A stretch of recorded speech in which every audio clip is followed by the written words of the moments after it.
자, 반갑습니다. 여기는 담양입니다. 담양 신축 현장에 저희가 나와 있고요. 지금 보시는 이 작업은 잡석 다짐입니다. 잡석 다짐. 지금 돼지 모양은 이렇게 기역자로 되어 있고요. 옆에 있는 폭 돼지 경계 기점이 이렇게 세로로 이렇게 길게 길쭉하게 이렇게 나열되어 있다 보니까 돼지를 최대한 이제 활용해서 집을 짓게 되다 보니까 마당을 앞쪽으로 남양 이쪽 부분으로 이제 빼뒀고요. 주거 공간은 배면 북쪽 방향으로 최대한 밀어서 이제 시공을 하게 되었습니다. 그리고 뒤에 같은 경우는 계획도로가 나는 부분이 있다 보니까 도로를 일부를 저희가 이제 남겨두고 앞으로 이제 당겨서 이제 집을 지어야 되는 그런 상황입니다. 지금 포크레인 가지고 이렇게 잡석을 나르고 있고요. 그리고 포크레인 가지고도 이렇게 다져주지만은 이렇게 이 기계를 가지고 꼼꼼하게 이렇게 다져주는 게 확실히 다짐 효과가 좋습니다. 여기 보시면은 다짐을 했는 부분하고 다짐을 하지 않은 부분하고 차이가 큽니다. 그래서 보통 일반적으로 집을 지으시는 분들은 이런 다짐을 안 하고 하시는 분들도 생각보다 많아요. 그래서 이런 부분들로 인해서 나중에 콘크리트가 타설되면서 침하가 되는 그 경우들이 생깁니다. 그래서 제일 좋은 거는 이 터파기를 했었을 때 이 원땅이죠. 쉽게 말해서 세월이 지나서 아주 오랜 세월이 지나서 다져져 있는 원땅에다가 잡석을 놓고 잡석을 20전 잡석 다짐을 해주고 콘크리트 타설을 하는 게 이제 원칙으로 보시면 되고요. 보통 콘크리트 같은 경우는 이제 줄기초와 매트 기초 크게 두 분류가 있는데 여기 현장 같은 경우는 이제 매트 기초로 통 매트 기초로 60cm의 통 매트 기초가 들어갈 예정입니다. 철근 배근은 상하부 복배근으로를 저희가 이제 철근 배근을 할 거고요.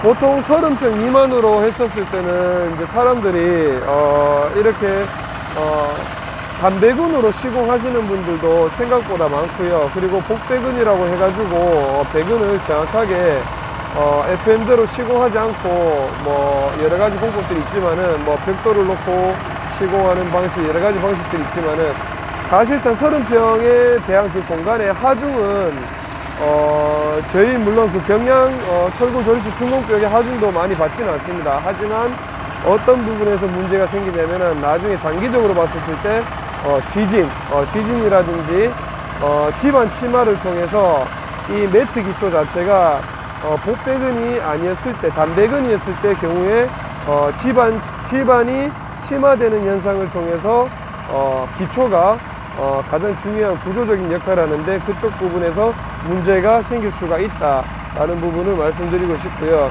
그래서 제일 좋은 거는 기초만큼은 완벽하게 튼튼하게 시공하시는 게 제일 좋습니다. 매트 기초가 좋아요, 줄 기초가 좋아요 라고 이제 하시는 분들이 많은데 뭐 사실상 이게 뭐 그 평면 계획에 따라서 어떠한 상황에 따라서 줄 기초를 쳐야 되는 경우들이 있고 매트 기초를 쳐야 되는 경우들이 있습니다. 그래서 저희 같은 경우는 통상적으로 매트 기초를 많이 쳐요. 그리고 매트 기초 자체가 구조적인 면에서도 저는 제가 봤을 때 더 야무지고 튼튼하고요. 그리고 통매트 기초다 보니까 뭐 품수는 줄어들지만은 공기와 품수는 줄어들지만은 콘크리트 물량이 많이 들어가는 그 단점이 있습니다. 반면 줄기초 같은 경우는 이제 콘크리트 물량은 적게 들지만은 사람 인력의 품수들이 많이 들어가다 보니까 사실상 큰 금액 차이는 없습니다. 30평 기준으로 봤었을 때는. 근데 만약에 면적이 한 50평에서 한 100평 정도가 넘어가 버리면은 사실상 줄기초가 콘크리트 물량에 비해서 엄청나게 적게 들어가는 부분이 있다 보니까 그런 부분들을 이제 봤었을 때는 또 콘크리트 물량이 요즘에는 이제 단가가 이제 많이 올라가다 보니까 비용적인 부분에서 오히려 또 절감될 수 있는 부분도 있어요. 성토를 최대한 활용하고 지금 보시면 저희가 텃파기를 해서 지금 약 한 550, 한 600 정도의 텃파기를 하다 보니까 이만큼의 성토가 나와 있습니다. 근데 우리는 이 성토 자체를 처음에 텃파기를 할 때, 철거를 할 때 나름 이제 계산을 해서 이 성토의 흙 양을 계산을 해서 저희가 텃파기를 하기 때문에 이런 부분들도 계산을 잘 하셔가지고 공사를 해야 됩니다.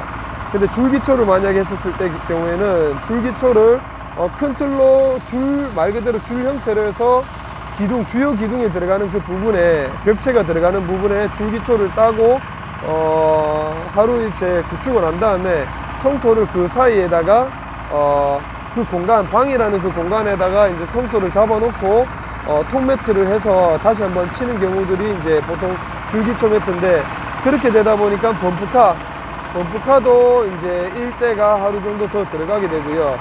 사람 품수도 더 들어가게 되는 게 사실입니다. 하지만 저는 오히려 추천해 드리고 싶은 부분이 한 30평 정도 기준으로 봤었을 때는 30평 더 들어가도 저는 톱매트를 추천해 드려요. 왜냐면은 타설이 그냥 깔끔합니다. 범프카를 이용해서 한 번에 전체적인 물량의 타설을 다 해버리면 되기 때문에, 지금 그 콘크리트 물량으로 봤었을 때는 보통 한 30평 기준으로 만약에 줄기초로 했었을 때는 약 한 8차 48루베 정도 양이 들어가는데, 열차 기준으로 지금 매트 기초로 했었을 때는 열차의 루베수가 나옵니다. 물량이 나옵니다. 그렇게 되면은 약 60루베가 나오게 되는 거죠.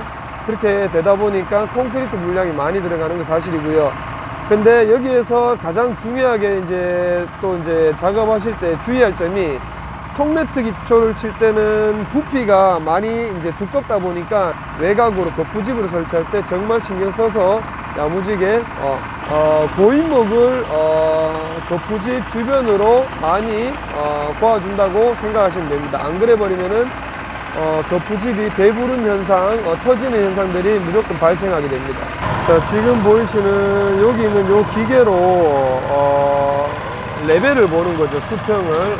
지금 우리가 바닥에 톱하기를 해서 잡석 따짐 20cm, 버린 콘크리트 5전 5cm, 이렇게 해서 25cm, 그리고 거기 위에 단열재 100mm, 바닥 단열재를 계산을 하게 되면은 약 350의 두께를 톱하기를 빼내야지만이 최종 콘크리트 피복 두께까지 이제 철근 배근도까지 다 계산해서 한 40cm의 매트 두께가 나옵니다. 보시면은 이렇게 두께가 20cm 정도의 골재가 지금 깔리고 있는 모습을 보실 수가 있습니다. 자, 이렇게 해서 뭐든지 기초가 수평이 잘 나와야지만이 다음 공정이 원활하게 깨끗하게 수직 수평으로 마감이 떨어지게 됩니다.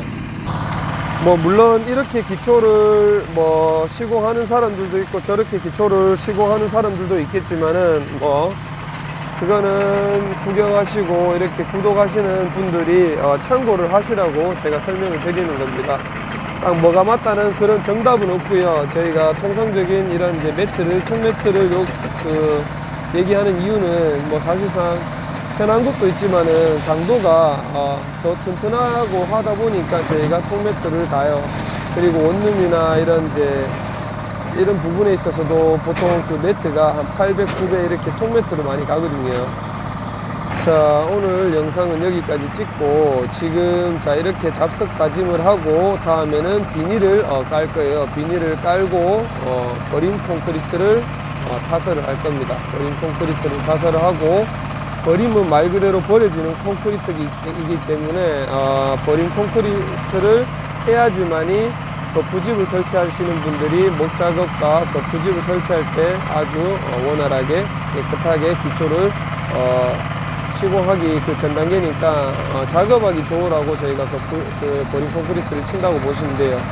이제 간혹 가다가 이제 버린 콘크리트 없이 바로 기초를 시공하시는 분들이 있는데, 제가 추천드리고 싶은 얘기는 무조건 성토에서 바로 기초는 올리시면 안 됩니다. 잡석 다짐을 꼭 하시고, 이 잡석 다짐을 함으로 인해서 사실상 이렇게 집안에 따로 이제 배출되지 못하는 그 물들이 사실상 이렇게 배수 부분도 원활하게 잘 돼요. 그래서 그런 부분들 때문에 잡석 다짐을 꼭 해주시는 게 유리합니다. 구조적으로도 안전하고. 자, 오늘 영상 여기까지 찍고 그 다음 절차에 대한 설명을 드리도록 할게요.